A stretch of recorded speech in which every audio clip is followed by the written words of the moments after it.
जातनी अब हम सैया के सेज पर बाटलू भाई ओहो हमरा इमेज पर अरे का बताइए जातनी हम अब सैया के सेज पर बाटलू भाई ओहो हमरा इमेज पर नैहर के पलंग ससुरार में हिली नैहर के पलंग ससुरार में हिली बुझला जौन सुख तो के यार में मिली रानी ऊना को भतार में मिली जौन सुख तो के यार में मिली गोरी ऊना को भतार में मिली।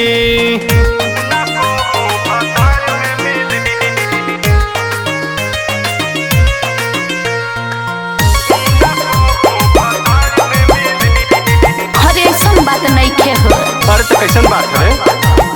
अरे बहुत लोग प्यार करी है घंटा। अरे भाप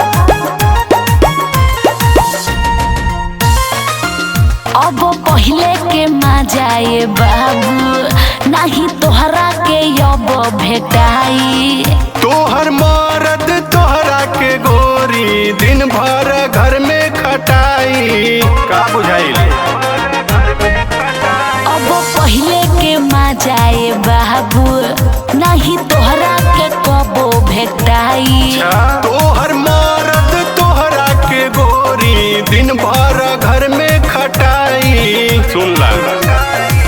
चढ़ली जवानी मोर भइल बा रसीली चढ़ली जवानी मोर भइल बा रसीली जवन सुख तो के यार में मिली गोरी ऊना को भतार में मिली जवन सुख तो के यार में मिली गोरी ऊना को भतार में मिली क्या तो पेट भर दे।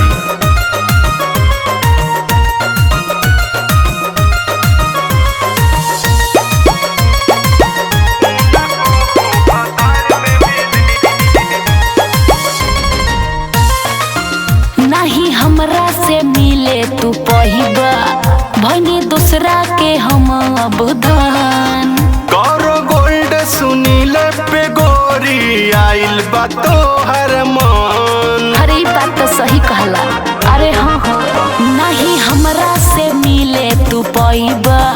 भनी दूसरा के अब हम धन करो गोल्ड सुनील पे गोरी आइल बा तोहर मन। तो सुना